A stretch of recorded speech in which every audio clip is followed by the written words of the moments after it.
In today's time and age, taking care of our skin has become very important. There are a few foods you can incorporate into your diet, a few yoga asanas you can practice, and a few natural remedies you can follow for maintaining a healthy skin. Let's see what they are.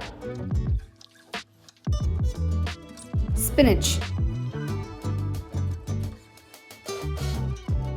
Spinach leaves are rich in vitamin A, which helps the skin tissue to be healthy, hydrated, and nice.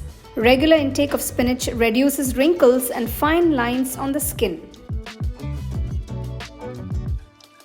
Beetroot. Beetroot has many vitamins. It is rich in nitrates, which improve blood flow to the skin, thereby making it look more supple and healthier. The antioxidants in beetroots help fight free radical damage, which happens due to pollution and other factors. Sweet potatoes. Sweet potatoes are rich in beta-carotene. This results in a healthy skin cell production. Regular consumption of sweet potatoes protects the skin from sun damage, slows down aging, and results in a healthy, bright skin due to the various nutrients present in them. Nuts and seeds. Vitamin E is very important for good skin because it keeps the skin hydrated and supple. This is mostly obtained from seeds like almonds, pistachios, walnuts, flax seeds, sunflower seeds, etc. Regular intake of nuts and seeds break down toxins in the body, improve the collagen production, and smoothens the skin. Green tea. Green tea contains elements that repairs and brightens the skin. It provides intense nourishment to skin, makes it hydrated and firm. It has anti-inflammatory and antibacterial properties which help fight acne on skin. It improves overall skin health.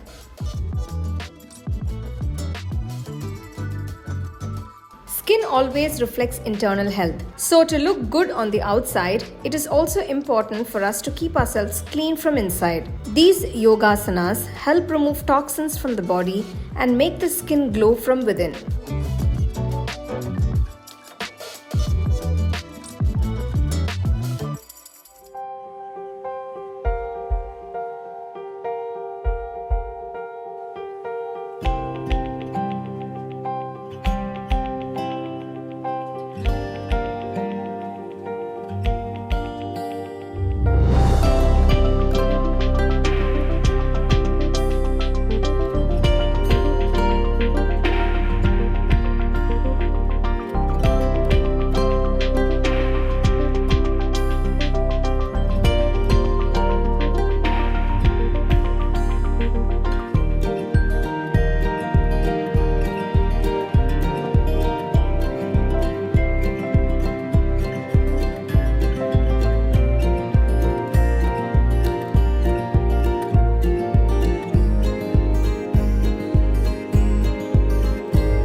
just going to teach you the Shivananda Surya Namaskar.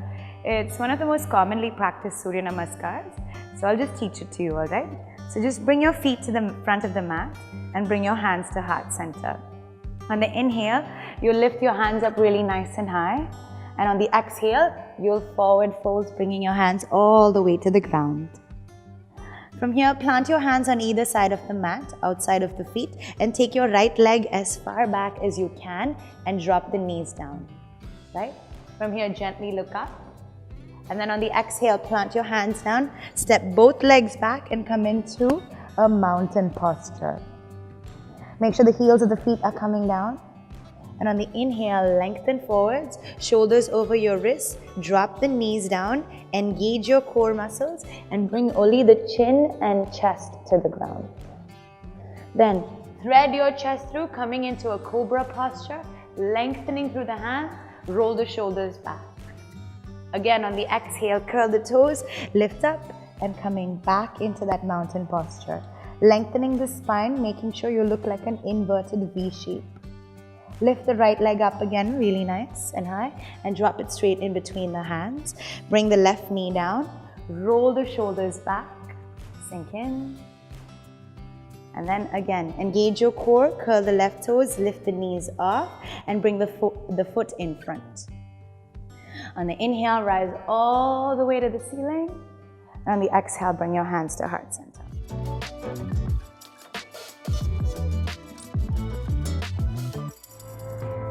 So lie down on your abdomen.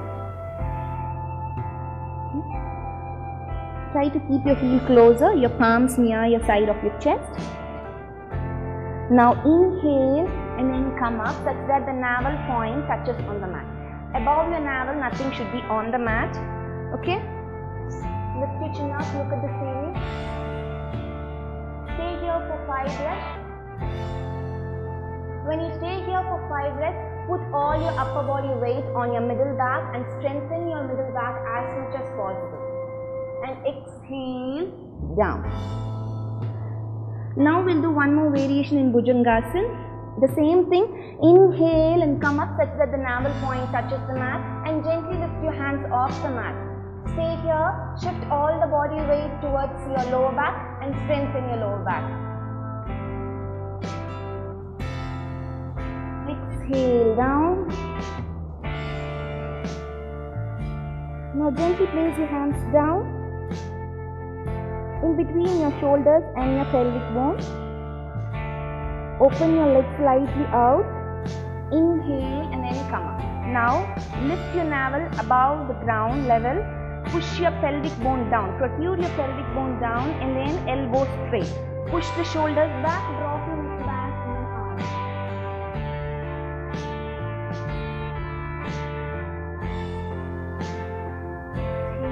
Down. Now the same thing again. Join your legs together. Heel together. When you join your legs together, your arch will not be more, but your spine stretch will be more. Inhale, lengthen your spine, create a space between your pelvic and your rib cages, and then arch back. Squeeze your butt, drop your shoulders back, and then arch. Mouth closed, upper jaw and lower jaw in contact with each other. Exhale, down. Once you're done, you can go for Shashangasana. Stay here for 2 to 3 breaths.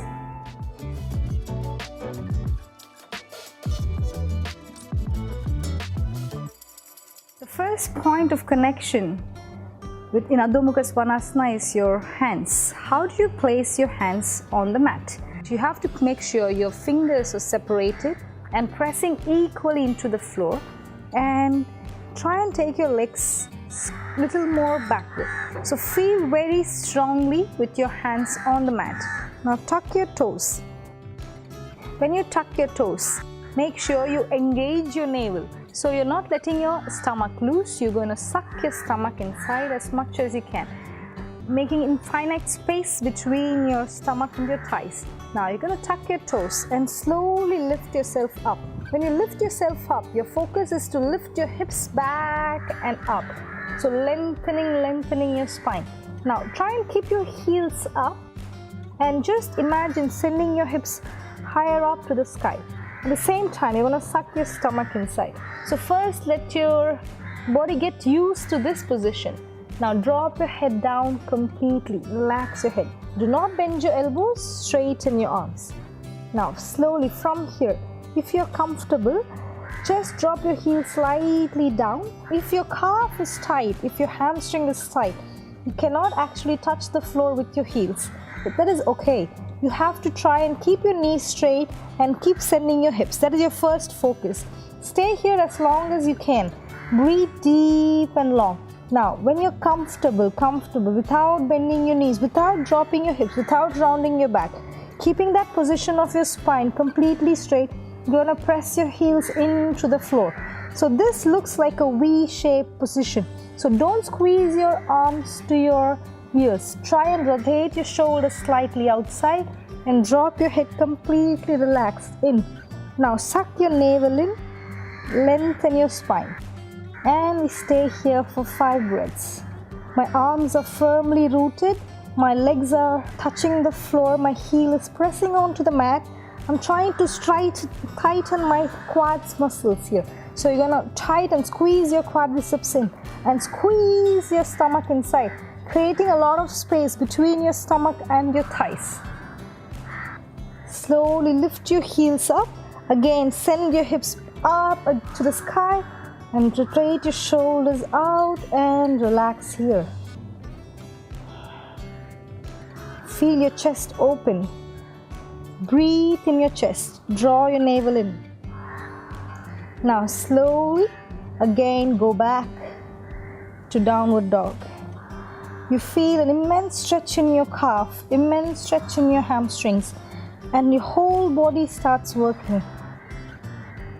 After a few breaths, lift your heels, drop your knee down, point your toes back, push your hips down, and slowly come down to child's pose.